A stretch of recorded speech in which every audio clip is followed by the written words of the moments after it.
Hey, c'est ce que j'ai corp. Aujourd'hui, on va se retrouver pour la saisonnerie, je sais plus combien, mais la saisonnerie Winter-Hiver 2020. Cette fois, je vais pas être totalement tout seul, il y aura Erwan sur quelques audios qui va parler des animés qu'il a vus. Le premier anime dont je vais vous parler, c'est Runaway de Warate.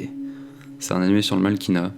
Au départ, j'étais pas vraiment hypé de fou, mais en voyant les 2 premiers épisodes, il y avait des bons cliffhangers à la fin et ça prenait bien. Et en fait, l'histoire est grave intéressante, même si le mannequinat, c'est pas le truc qui me fait rêver de ouf. C'est une sorte d'animé chill qui va peut-être pas devenir oufissime, mais qui se regarde très très bien. Et j'ai pas abandonné cet animé à la mi-saison comme Koisuru Asteroidu. Un animé un peu lambda sur les astéroïdes, c'était mignon au début, mais après c'est un peu lassant, ça devient un animé assez basique. En restant dans les animés mignons, je peux vous parler de Somali Tomori. Donc c'est une petite fille retrouvée dans les bois, dans un monde où les humains sont un peu discrimination. Donc le golem va recueillir la petite fille et va voyager à travers les espaces pour retrouver ses parents. Donc c'est l'animé le plus mignon au monde, avec la petite fille qui est la plus mignonne au monde. Et ces 2 personnages vont continuer une aventure à travers le désert, à travers les forêts de champignons lumineux avec des vers qui bouffent. C'est chelou. Mais ils ont réussi à créer un univers et j'adore ça. Un autre animé qui a su créer un univers, c'est Doro et Doro. Là, normalement, je vous ai mis l'opening parce qu'il est incroyable, le meilleur opening de l'année. Peut-être. Doro, pour moi, ça serait l'animé de la saison.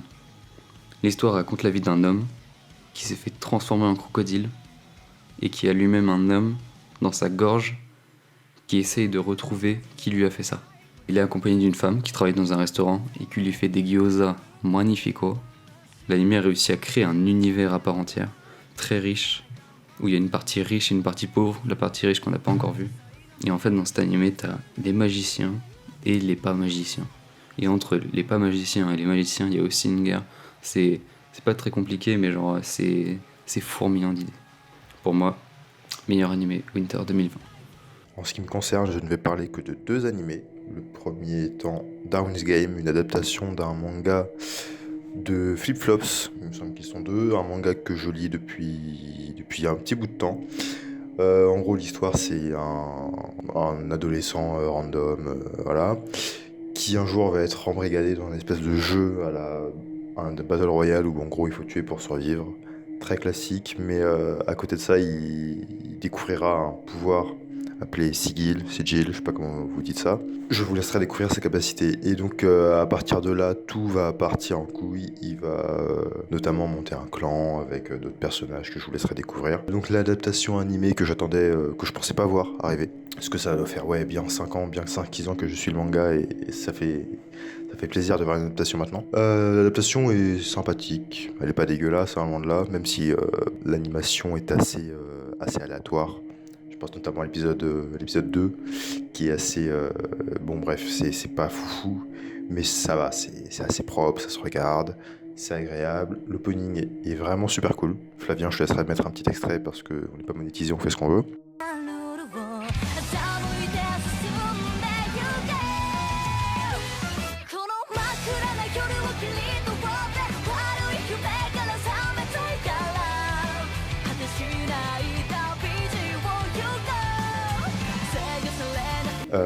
Donc l'OP est vraiment cool, mais il spoil un petit peu. Après, pareil au niveau du rythme, je trouve que ça va très vite. Parce que là, j'ai vu les 4 premiers épisodes, si je dis pas de conneries, et déjà dans les 4 premiers épisodes, ils sont à la moitié du premier événement. Enfin, ça va très très vite, et je pense que ce sera une saison assez courte, et qu'il y en aura une deuxième, peut-être l'année prochaine, hein, j'espère. Mais donc ouais, je trouve que ça va un petit peu vite par rapport aux événements du manga, où le manga prenait plus son temps. Malgré ça, ils s'enlèvent rien, donc ça reste correct, et on comprend tout ce qui se passe sous les enjeux, ça y a pas de souci.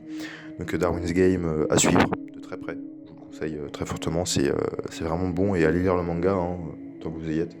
Il y a 18 tomes à ce jour, le tome 19 sort, on n'a pas encore de date de sortie pour le 19, bref, je m'égare. Mais allez mater Darwin's Game, c'est vachement cool. Un autre animé, je pensais que j'allais l'abandonner, mais pas du tout, c'est Pet. Le premier épisode, j'ai rien compris. Le deuxième épisode, j'ai rien compris. Mais au fur et à mesure, j'ai compris un peu ce qui se tramait. Donc en fait, dans cet univers, il y a des personnes qui s'appellent des pets et qui peuvent rentrer dans les souvenirs des gens pour les changer en bien ou en mal. Et la police les utilise aussi, mais pas pour les bonnes raisons. Les animations sont assez simples. Par contre, la réalisation est incroyable. Quand on rentre dans les univers, dans les vallées ou les contraires de vallées, quand on rentre dans les sommets, c'est-à-dire c'est le paradis un peu de la mémoire, et les vallées, donc c'était quelque chose qui protège les sommets, qui sont un peu des endroits néfastes. Tous les effets d'éléments, il y a parfois un personnage, il y a de l'eau, Tsukasa, un personnage, il y a de l'eau, d'autres c'est un poisson, il y a plein de petits effets, il y a plein d'animations hyper cool. Franchement j'adore, juste pour ça je regarderais, même si l'histoire je m'en bats les couilles, juste pour ça je regarde. Et le deuxième manga de la saison que je vais suivre très attentivement, pareil, c'est bien sûr AQ saison 4, que j'attendais depuis un petit moment parce que je suis un fan de AQ. Voilà, que la saison 4 qui suit directement les événements de la saison 3, donc après le match contre Shida Toizawa. Et donc là, on arrive directement après ces événements-là. Kageyama est invité à suivre le programme d'entraînement de l'équipe des jeunes japonais. Il va commencer à jouer à un niveau national, donc, ce qui est assez, avec plein d'autres personnages qu'on découvrira dans la saison 4 et que ceux qui ont lu le manga connaissent sûrement, mais je n'ai pas lu ce manga parce qu'il y a beaucoup de tomes et j'ai pas de thunes. Peut-être ça, il y a Hinata qui lui va s'incruster à le camp d'entraînement de Shida Torizawa. Donc on va suivre les deux personnages progresser chacun de leur côté. Et c'est bien de les voir évoluer chacun de leur manière à leur propre rythme. Et on a hâte de voir les étincelles que ça va donner quand ils seront sur le terrain côte à côte lors du prochain tournoi. Donc une saison qui nous hype pas mal, avec le retour de tous les personnages qu'on kiffe. Bref, c'est toujours aussi bien IQ. Donc IQ saison 4 à regarder après l'animation et peut-être meilleure que dans la saison 3, mais il y a un petit problème de rythme que les blagues font pas tout le temps mouche. Je pense que je connais pas trop le staff qui bosse là-dessus, mais je pense qu'il y a eu quelques petits changements et ça se ressent un peu quoi. Il y a quelques blagues qui font pas mouche, il y a des petits vides, c'est un peu dérangeant mais on passe quoi. Après l'opening super sympa comme d'hab, comme tous les openings de AQ. Et je pense que c'est à peu près tout ce que j'ai à dire sur cette saison 4 pour l'instant. Voir si je ferai peut-être d'autres épisodes, commentaires dessus au fur et à mesure de la saison si des éléments me hype grave. Voilà. L'animé qui m'a le plus hypé, parce qu'il y a des épisodes qui ont été faits par Masaki Uasa.